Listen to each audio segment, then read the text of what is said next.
Welcome back to the Dividend Diplomats YouTube channel. Everyone, you got Lanny and Bert here, the Dividend Diplomats. And guess what we're going to talk to you about today? We're not going to talk to you about SPACs. We're not going to talk to you about all the other hot trending tech stocks. We're going to talk to you about dividend increases. So let's go, everybody.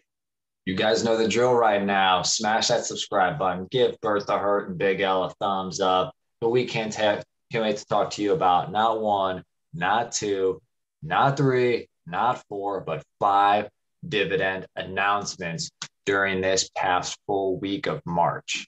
It's exciting, everybody, because we're long-term dividend growth investors. Our goal is to reach financial freedom by investing in dividend growth stocks, buying that dividend income, seeing your passive income grow on an annual basis to cover those expenses. And what's the key part of that phrase? Growth.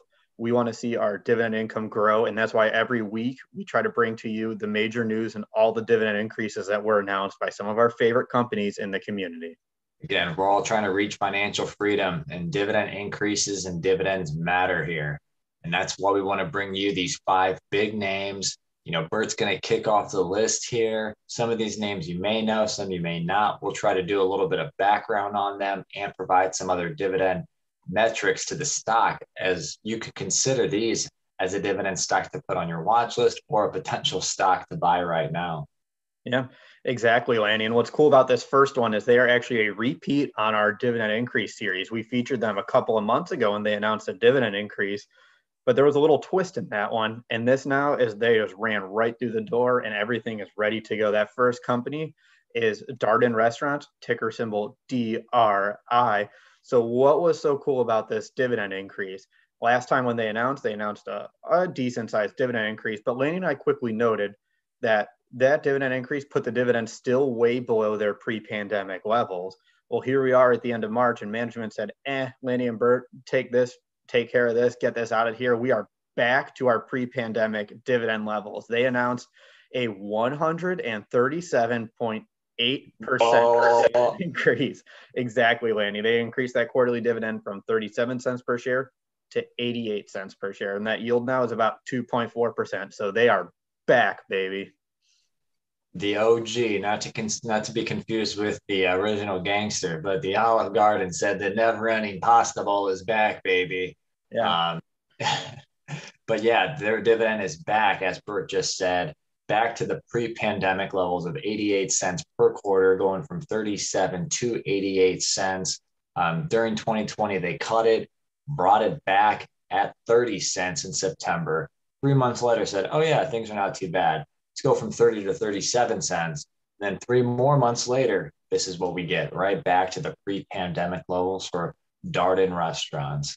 Yep, fantastic stuff. It's another sign of how things have been trending. We featured how retail stocks are back and their dividends are coming back too. It's also great to see another sector in the economy that was hit very hard by the pandemic, with restaurants also bringing their dividend back to that pre-pandemic level. I know Wendy's is full on their way as well. I think we did them a couple months ago, so we'll see kind of what they do on their next quarter as well, because Darden could be a very good sign. Exactly, Lanny. So dividend stock number 2 on our video is headquartered in the great state of Ohio. We're going to take a nice trip down 71 South here from Cleveland down to Columbus. This company is Worthington Industries, ticker symbol WOR. So what happened here, Lanny? What was Worthington's dividend announcement? So Worthington, who has now increased their dividend consistently every year for at least the last 7-8 plus years, actually used to pay a 25-cent per quarter per share dividend, just juiced it 12% to 28 cents. Now that brought their yields back up. Yeah, dogs got to eat. That's what right now. Their yield now is still at a solid 1.7%, so pretty much in line with the S&P 500. But the beauty right now with Worthington is that low payout ratio. When we look at their forward earnings, that dividend payout ratio is a blistering low 24%. So double-digit increases should be a definite in that foreseeable future for Worthington Industries. That's perfect. And that's exactly what you like to see for these lower yielding stocks, the high double-digit dividend growth rates. That's the perfect combination that you need to see if you're going to invest in a company with a 2% less yield. So fantastic stuff for Worthington. Way to make Ohio proud right there. We're pumped. So get ready for more future double-digit dividend increases, as Lanny projected there. So dividend stock number 3 on our list. I do not feel right talking about this company, Lanny. So once again, I'm going to kick this one right back to you. Hey, you take it easy on this one, Bert. That's 3 straight videos, everybody. Lanny's brought that one in here. So let's see if Lanny can become an aristocrat with that saying right there.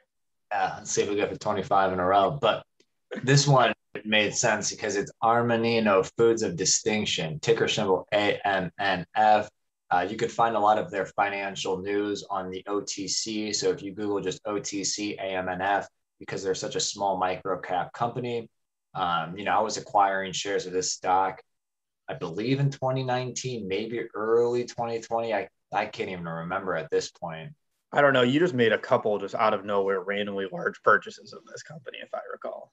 Hey, they make Italian foods. I got to put it in my portfolio. What can I say? They're big on pesto. They, ship them to restaurants, to grocery stores. You can find their products, in your refrigerator/freezer department. Supposedly their big hit though is their pesto.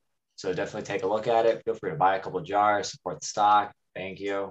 But this is another interesting one because, again, similar to Darden, they didn't eliminate their dividend during the pandemic, but just due to the squeeze on, grocery stores and restaurants, they actually did decrease their dividend from 2.75 cents down to 1.75 cents back in June of 2020.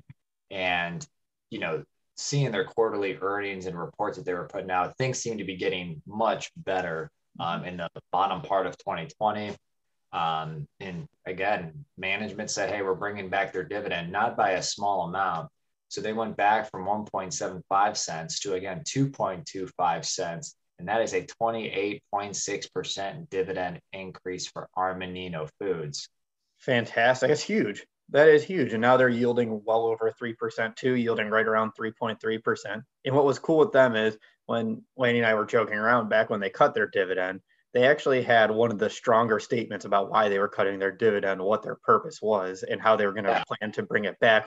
You didn't just feel like it was a hopeless dividend cut where no end was in sight, like Occidental Petroleum, ticker symbol OXY. You felt very good about that. They had a strong plan that when things got back to normal, your dividend was coming back. So congrats, Laney, and congrats, shareholders. And Bert, what were some of those reasons when they did reduce the dividend? It was debt. They said they wanted, it's kind of what you covered too, with the loss of revenue. They wanted to make sure they could cover debt, which is obviously important. And then they were just going to plan to bring the dividend back as soon as they could, which is now. Yeah, and even in this last news announcement, I don't know if you read it, but they could have brought it back up to the original amount. But they said with that difference still from 275 to 225, that difference still will allow them extra cash to pay down even more of their debt. So they're like, hey, we're just going to keep paying down the debt. But hey, here's a little bit of a 29% bump for you. Yep. It's rare to have a management that's that transparent. It's nice to see when you can actually just get right into their minds and see how they're going to treat their capital. It's a nice treat. Hey, the Italians are back. We're fighters. We're fighters, baby. Yeah, I guess so. So dividend stock number 4. We're going to take. This is you right here. No, I think I'm just going to secretly have you do all of them. I think that's been my goal for this video. Dividend stock number 4 is a company that neither of us own, but it's in the retail sector. We clearly don't because there's no nothing here on the wrist here, no watches. Company number 4 is Movado. Jeez, Movado, ticker symbol MOV. They are I would say a higher end watch company. They have some nice sharp design looking watches. We'll put a couple pictures here on there. They got the nothing on the face. They got the one little dot there. So it's a nice classy little looking watch here. So what's cool about this company is they are a retail company, obviously, and they suspended their dividend back at the beginning of the pandemic when everything started. So they did not actually pay a dividend in 2020. Then in January of 2021, they increased their dividend, reinstated it, I apologize, to 10 cents per share. So half of what they were paying before the pandemic. 1 quarter later, fast forward, they're back to the pre-pandemic levels of 20 cents per share. So yes, I guess you could say that's a 100% dividend increase right there from their January total. But the big feature is they have reinstated it back to pre-pandemic levels. Yet another company in a sector that was hurt by the pandemic that is saying we are good to return our dividend back to pre-pandemic levels. I can't think of any stronger statements coming from the retail sector and the restaurant sector, Laney. Right. And, for all of you that may own a Movado watch, they yield over 2.85% right now. So consider them as a stock to potentially buy right now to help support the company that you wear. Oh, I like it. I will not be doing that. I don't own a watch. I am sticking out of that sector. But yeah, if you own Movado, you like it, go for it.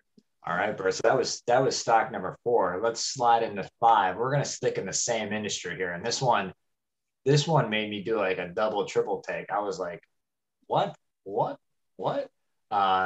Sticking in retail, another clothing retailer. Gosh, and it's been forever since I've been in one of these stores, but the company is Buckle, ticker symbol BKE. And Bert, what did this company do? Well, since it's our dividend increase video, I think it's a safe assumption that they increased their dividend this last week. I don't want to shock anybody there, but they increased their quarterly dividend from 30 cents per share to 33 cents per share, or a nice 10% increase right there. So what's cool, they're yielding over 3%, which is nice now, because if we recall when we did our retail video back a couple weeks ago, there weren't that many high yielding retail stocks that were announcing dividend increases. I think only Gap was above 3% when we were going through it. It's a very strong yield for a company in this sector, similar to what Lanny was talking about earlier when we were talking about the payout ratio for Worthington. Their payout ratio is in that perfect dividend payout range of 50% right there. We think companies have a perfect payout ratio when it's 40 to 60%. So yeah, things are looking good with those metrics there. Strong yield, strong dividend increase right there, and a nice payout ratio. And what's a little interesting with Buckle is if you look at their history, they usually pay a special dividend every year. So then 2020 happened and they actually didn't pay a March or June dividend, but they resumed the dividend back in September at 30 cents, which was already their pre-pandemic level. Then they hammered in a special dividend at the end of the year of $2. So management must be very confident because, when I was looking at their history, I never saw a special dividend of $2 in the last 5 years. So, hey, they're returning it back to shareholders. Somehow Buckle is just tearing it up, I guess. Yeah, they bucked the trend of all retail companies. They're like, yeah, screw it. We're just going to keep paying you out money. They said, hey, dividend investors, buckle up, baby. On that note, let's summarize the 5 companies that announced dividend increases this week. We kicked it off strong with Darden with 137.8%. Went to Columbus, Worthington Industries, 12% increase. Aramino Foods, 28.6%. Movado reinstated that dividend back to the pre-pandemic levels by announcing that 100% dividend increase from last quarter. Last, but definitely not least, Buckle with that 10% increase right there.